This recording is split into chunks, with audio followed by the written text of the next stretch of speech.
Right now, as you're watching this, there are 31 satellites screaming through space at 14,000 kilometers per hour. Each one carries an atomic clock accurate to a billionth of a second. And here's the wild part. Your phone, this little slab of glass in your pocket, is having a silent conversation with at least 4 of them right now, calculating your exact position on Earth to within 3 meters. How? How does a $50 chip do what entire governments couldn't figure out until 1973? That's what we're breaking down today. The math is beautiful. The physics is mind-bending. And by the end of this video, you'll never look at that little blue dot on your map the same way again. So let's start with what GPS actually is. It stands for Global Positioning System. It was originally developed by the U.S. Department of Defense, but today, it's the invisible utility that runs the modern world. Without it, the stock market would crash, power grids would fail, and cellular networks would collapse. But to understand how it works, you have to forget about location for a second and focus on time.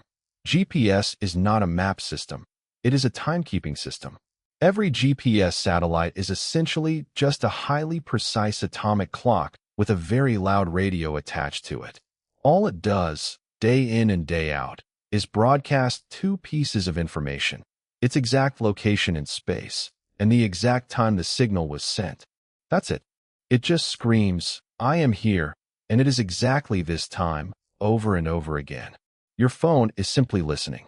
It receives this signal, checks its own internal clock, and calculates how long the signal took to arrive. Since radio waves travel at the speed of light, which is basically 300,000 kilometers per second, your phone can take that time delay and multiply it by the speed of light to figure out exactly how far away that satellite is.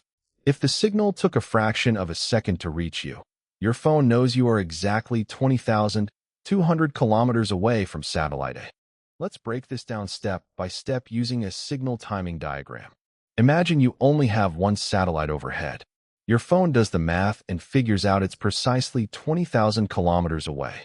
Well, that puts you somewhere on the surface of a giant imaginary sphere in space with a radius of 20,000 kilometers.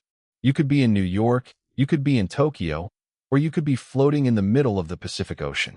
One satellite gives us distance, but not position. To narrow it down, we need a second satellite.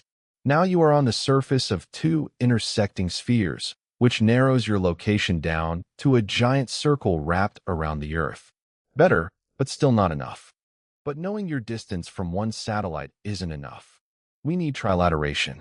When we introduce a third satellite into the mix, something magical happens. Those 3 massive spheres of probability intersect at exactly 2 points in the entire universe.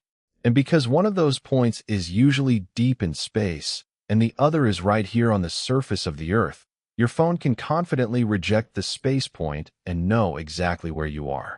This geometric process is called trilateration. But here's the catch. For this to work perfectly, your phone's clock has to be absolutely, flawlessly synchronized with the atomic clocks on the satellites.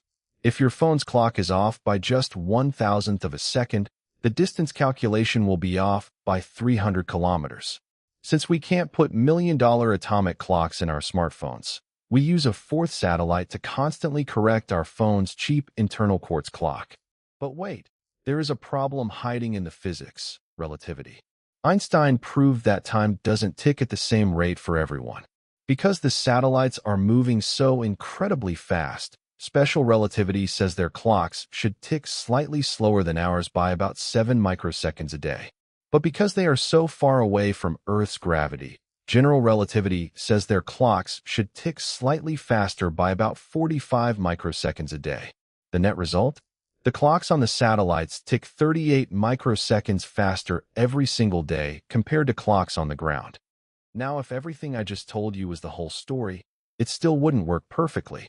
If the engineers didn't program the satellites to artificially slow down their clocks before they launched them into space, the GPS system would fail completely. An error of 38 microseconds per day doesn't sound like much, but when you multiply that by the speed of light, it translates to a position error of over 10 kilometers every single day. Within a week, your phone would think you're in a different state. Every time you use Google Maps to find a coffee shop, you are literally relying on Einstein's theories of relativity. The engineers had to build the equations of general and special relativity directly into the GPS software, constantly correcting for the bending of space-time. It is one of the most stunning real-world proofs of Einstein's work in human history. So how do we fix this? We use multiple constellations like Galileo and GLONASS. The system we've been talking about, GPS, is just the American version.